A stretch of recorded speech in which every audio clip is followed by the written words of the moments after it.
Have you ever wondered what lies beyond the stars that we see in the night sky?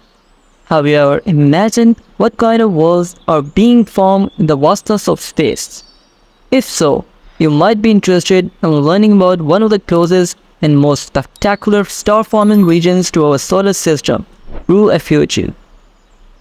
Welcome to the Luminary Cosmos. In today's video, we'll talk about Rho Ophiuchi. So watch this video till the end and do not forget to subscribe Luminary Cosmos. Rho Ophiuchi is a multiple star system in the constellation of Ophiuchus, the Serpent Barrier. It is located about 360 light years away from Earth, which means that the light we see from it today left its source around the time of the Renaissance.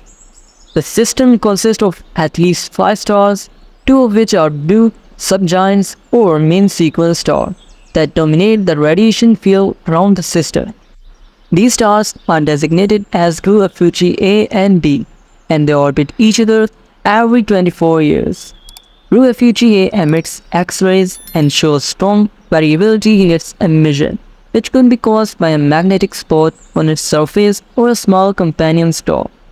Rho Ophiuchi is not only remarkable for its stars, but also for its surrounding clouds of gas and dust. These clouds form a complex of interstellar clouds with different nebulae, especially dark nebulae that block the light from behind them. The complex is named after Rho Ophiuchi because it extends to the star and covers an area of 4.5 into 6.5 on the sky, which is equivalent to about 9 times the size of the full moon. The complex is one of the easiest star-forming regions to observe, as it is one of the nearest and visible from both hemispheres. The clouds in the Rho Ophiuchi complex are rich in molecular hydrogen, carbon monoxide, water, ammonia, and other molecules that are essential for life. The temperatures of the clouds range from 13 to 22 Kelvin, which is very cold compared to our average room temperature of 293 Kelvin. The total mass of the complex is about 3,000 times that of the Sun, and more than half of it is concentrated around the L1688 cloud, which is the most active star-forming region.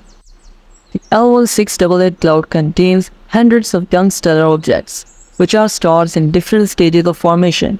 Some of them are protostars, which are still collapsing under their own gravity and have not yet ignited nuclear fusion in their cores. Others are T-Tauri stars, which are low-mass stars that have started to fuse hydrogen but are still surrounded by disks of gas and dust. These disks are the sites where planets can form by accretion of smaller bodies. Some of these disks can be seen etched on, revealing their structure and size.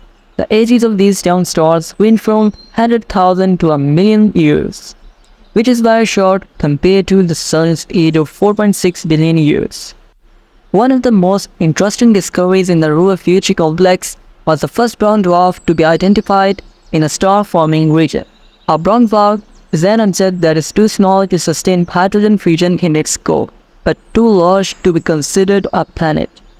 It has a mass between 13 and 18 times that of Jupiter, at a temperature between 500 and 3000 Kelvin. The brown dwarf is Rho Ophiuchi plus name Rho of J1623498-242601. And it was found to have a mass of about 60 times that of Jupiter and a temperature of about 2600 Kelvin. Rho Ophiuchi is a fascinating example of how stars and planets are born in our galaxy. It offers us a glimpse into the diversity and complexity of cosmic phenomena that shape our universe. It also inspires us to wonder what kind of life might exist on some of these worlds, or what kind of civilizations might have emerged from them. Rho Ophiuchi is a reminder that we are not alone in this vast and beautiful cosmos. I hope to have enjoyed this fascinating look into the world of Rho Ophiuchi.